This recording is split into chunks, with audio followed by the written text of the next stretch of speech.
దేవునికి స్తోత్రము. అనుదిన దేవుని వాక్య ధ్యానమునకై ఈరోజు మనము ధ్యానించుకునే వాక్యము పరిశుద్ధ గ్రంథము నుండి యెషయా గ్రంథము 40వ అధ్యాయము 8వ వచనాన్ని మనం ధ్యానించుకుందాము. ప్రియ దేవుని బిడ్డలారా, క్రీస్తు ప్రభు వారి ప్రశస్త నామమున మీ అందరికీ శుభములు దీవెనలు కలుగునుగాక. వాక్యాన్ని చదువుకుందాం. యెషయా గ్రంథము 40వ అధ్యాయము 8వ వచనము. గడ్డి ఎండిపోవును, దాని పువ్వు వాడిపోవును, మన దేవుని వాక్యము నిత్యము నిలుచును. ప్రియ దేవుని బిడ్డలారా, నేటి ధ్యాన వాక్యము ఎల్లప్పుడూ నిలుచునన్న సజీవ సత్యాన్ని మనం ధ్యానించుకుంటున్నాము. ఇప్పుడు ఇది సజీవ సత్యం కలిగినటువంటి వాక్యము, జీవమున్న వాక్యం అన్నమాట. ఇది మానవులకు మన దేవుని కంటేను, పరిశుద్ధ గ్రంథము కంటేను, మరి ఇతర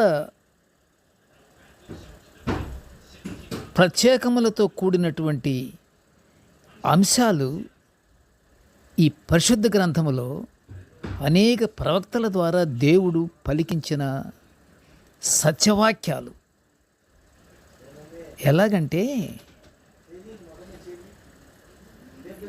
ఇక మన దేవుని కంటే ప్రత్యేకమైనవి ఇతరములు మాత్రం ఈ సృష్టిలోనే లేవు. అసలు ఇక దేవునిచే పలికించినటువంటి సత్యవాక్యాలు, జీవవాక్యాలు. మన దేవుడు అద్వితీయుడు. ప్రియ దేవుని బిడ్డలారా,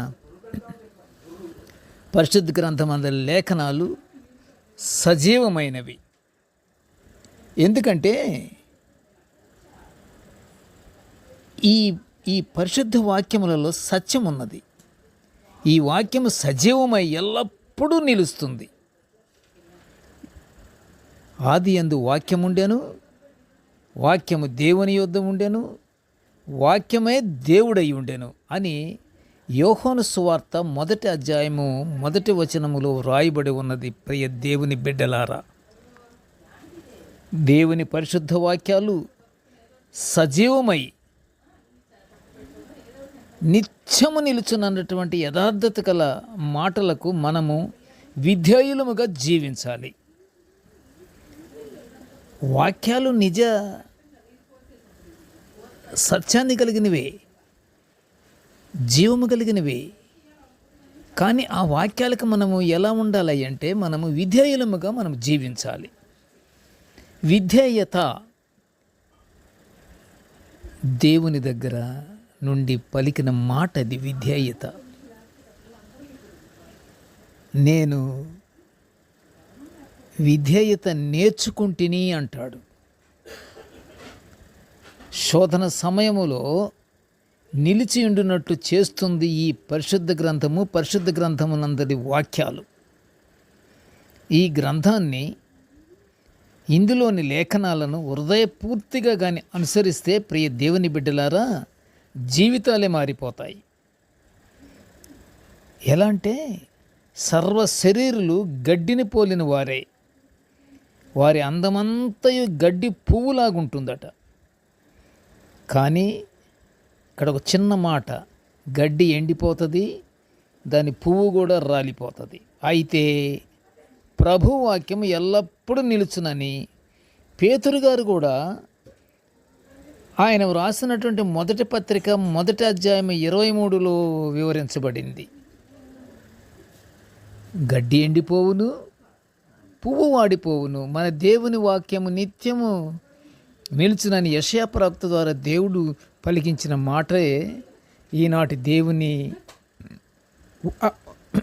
ధ్యాన వాక్యము.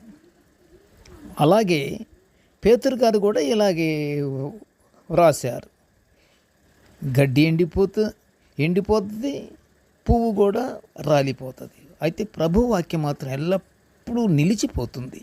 దాన్ని మన ఆధారం మనం చేసుకొని ఆ వాక్యముతో నిత్యము దివారాత్రములు మనం ధ్యానించుకుంటూ దేవునికి ప్రార్థించుకుంటే మనము నిత్యము దేవుని సన్నిధిలో మనము నిలబడగలము.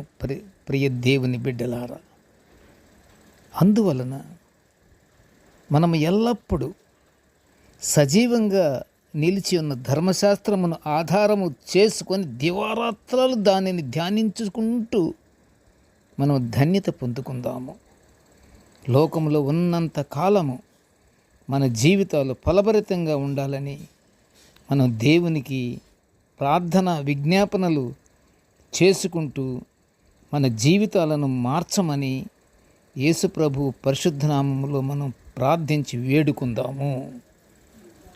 ప్రార్థన చేసుకుందాము. కృపగల తండ్రి, జీవముగల నాయనా, నీకు స్తోత్రాలు తండ్రి. నీ యొక్క దివ్యమైన వాక్యాలను నిత్యము మేము ఇలా ధ్యానించుకుంటున్న ఈ గొప్ప భాగ్యాన్ని మాకు అనుగ్రహించినందుకు నీకు స్తోత్రములు నాయన. స్తోత్రములు తండ్రి.